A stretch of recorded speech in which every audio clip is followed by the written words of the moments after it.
Gross. Ok, Spider-Man. Salut à tous, c'est Alexandre. Aujourd'hui, je vous ai concocté une petite vidéo sur Spider-Man, mais surtout la version abandonnée que vous ne verrez jamais réalisée par le dieu David Fincher.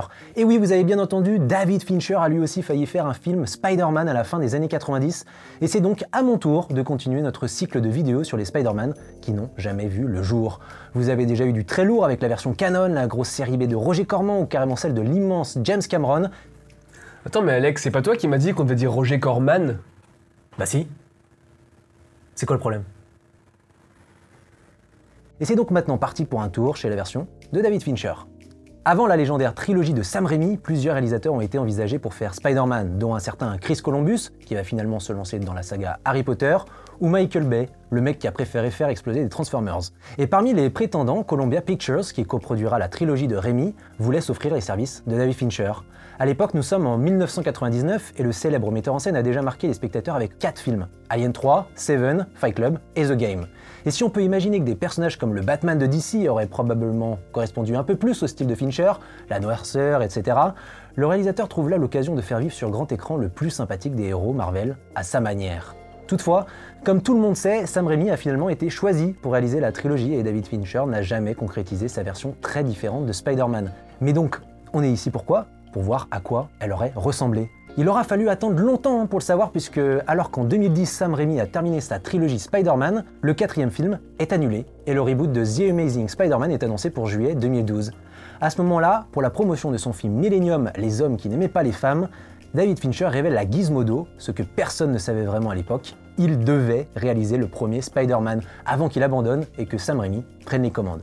Un projet que Columbia lui a alors proposé de reprendre en main, justement pour le reboot de l'Homme Araignée avec The Amazing Spider-Man.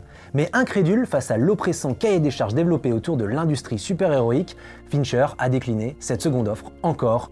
Heureusement pour nous, Master Fincher a décrit à quoi aurait pu ressembler sa version abandonnée. Ma vision de Spider-Man aurait été très différente de ce que Sam Raimi a fait ou voulait faire. Je pense qu'il a réalisé ce film parce qu'il voulait retranscrire les comics Marvel.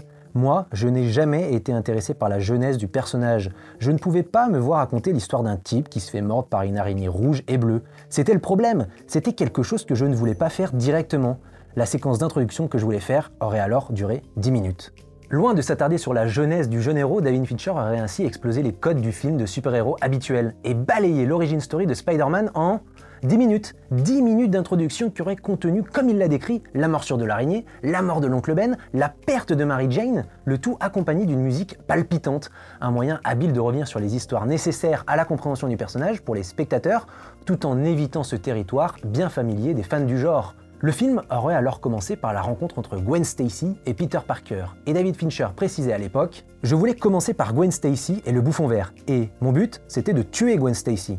Ce n'était pas une histoire d'adolescent, c'était beaucoup plus l'histoire d'un type qui accepte qu'il est un monstre. » Fincher aurait ainsi raconté une histoire beaucoup plus adulte et sombre, un peu comme Cameron, en éclipsant en quelques minutes l'adolescence de Spider-Man. Et quand on connaît la carrière du réalisateur, ce n'est finalement pas très étonnant, car vous le savez, Fincher aime les films sombres, les films avec de la noirceur, les films avec de la perversion, ou des psychopathes.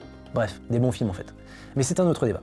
Pour en revenir à son Spidey, avec Norman Osborn, un riche et ingénieux entrepreneur méprisant la société, en grand méchant de son film dans la peau du bouffon vert, David Fincher aurait plus ou moins retrouvé un archétype de personnage qui l'affectionne, particulièrement à l'image du anti-héros de The Game, un riche homme d'affaires isolé, ou même de Mark Zuckerberg de The Social Network, aussi malin que manipulateur.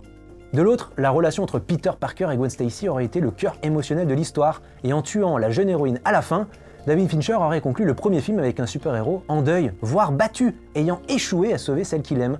La franchise aurait donc pu prendre une direction très sombre. D'ailleurs, Fincher ayant peu ou pas d'affection pour l'aspect comics et chatoyant du personnage, ce récit lui permettait d'explorer la part d'ombre des responsabilités super-héroïques. Et ce, bien avant une série comme The Boy, venue complètement bousculer le genre super-héroïque avec des versions pas très gentilles de Simili Captain America et compagnie. Ou simplement les séries Netflix Marvel, comme Daredevil, The Punisher ou Jessica Jones.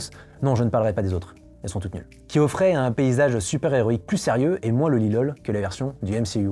Cette part d'ombre offrait donc sur un plateau la possibilité pour Fincher de suivre encore une fois un personnage en quête contre lui-même, à la fois torturé et heureux de ses capacités, cherchant en permanence à trouver un semblant de normalité et devant finalement accepter leurs différences pour survivre. Archétype qui rappelle encore une fois des personnages appréciés par Fincher entre Lisbeth Salander dans Millennium ou Benjamin Button dans l'étrange histoire de Benjamin Button.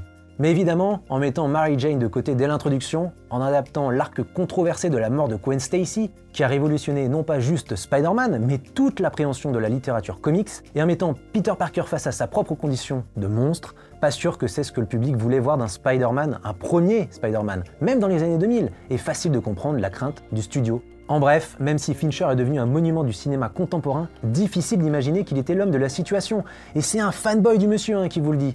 Spider-Man est un personnage certes dramatique, mais c'est aussi dans sa persévérance, sa légèreté apparente et ses blagounettes insupportables qu'il se démarque et qu'il contrebalance sa noirceur. Un terrain qui convenait probablement mieux à d'autres pour lancer ou relancer la franchise Spider-Man. Voilà, cette vidéo sur le Spider-Man abandonné de Fincher est terminée, mais avant de vous dire à la prochaine, sachez que le seul moyen pour que cette version voie le jour est de s'abonner à Écran Large. Bon ok c'est faux, mais pour continuer à expérimenter des nouveaux formats de vidéos sur YouTube ou sur le site, Écran Large a besoin de votre soutien.